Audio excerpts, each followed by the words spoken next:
Independence was not gained without a struggle. Jomo Kenyatta held power until his death in 1978. He was able to stabilize his country and at the same time hold off his opponents. As in most African nations, tribal membership is determined by election.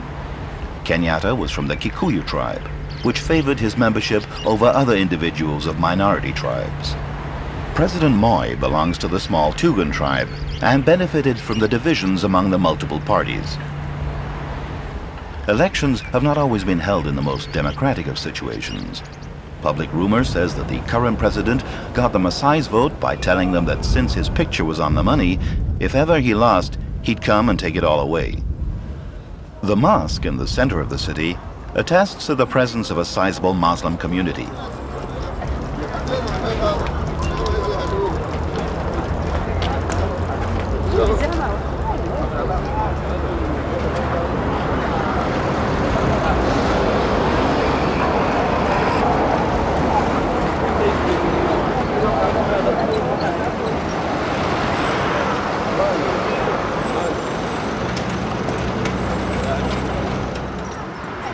Downtown Nairobi is the place where all sorts of exchanges are made.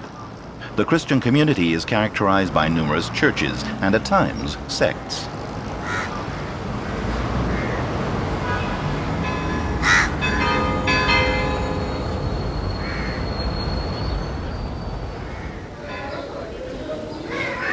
But the Indian community is without doubt the most well integrated. It is extremely active in the country's economy. Indians have been established here for generations and are well represented in the government. It is not unusual to see Hindu temples in Kenya. The residential neighborhoods are set up in blocks which are separated by vast green areas. The European influence section, known as Upper Nairobi, lies in the western and northern parts of the city. The villas in this district are surrounded by tree and flower-filled expanses between the rivers. Two-thirds of the African population lives in the eastern part of the city, where the development of collective and individual homes has boomed. The older districts of Kayakor and Pumwani are located near the city center, and the more recent districts of Ofafa Jerusalem, Ofafa Jericho, and Ofafa Marengo are near the city outskirts. Sisal is one of Kenya's traditional crops and is used in the fabrication of rope, baskets known as kiondos, and feverfew, which once dried has the properties of an insecticide which fights against flies and lice. But it's often forgotten that this country is also one of the major exporters of pineapples, tea, and coffee as well. The first coffee trees were planted by a Catholic mission on the outskirts of Nairobi.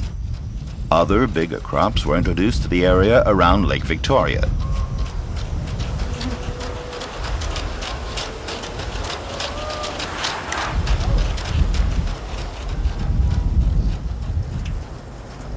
After Kenya gained its independence, the redistribution of the land resulted in the establishment of local cooperatives, which now contribute greatly to the country's tea and coffee production.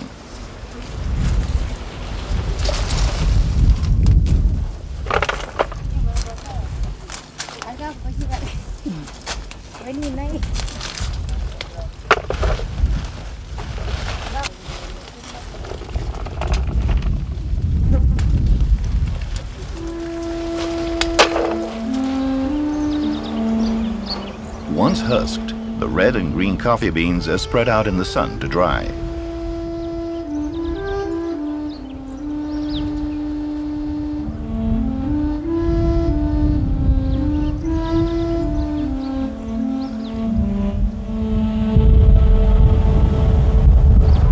High-quality coffee beans become a dull light brown when dried.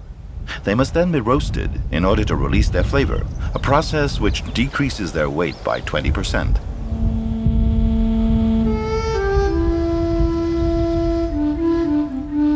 Kenya is Africa's largest tea producer and third in the world only to India and Sri Lanka.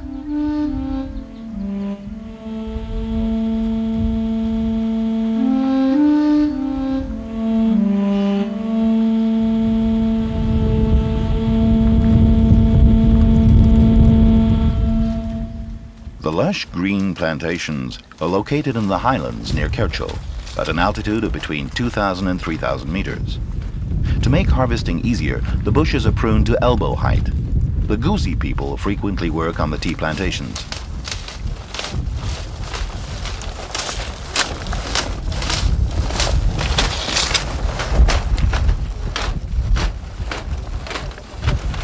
For nearly a century, the tea plantations were owned by only a few large proprietors. But little by little, the fields have been divided up, and today, more than 50% of the harvest comes from African farmers who cultivate small fields.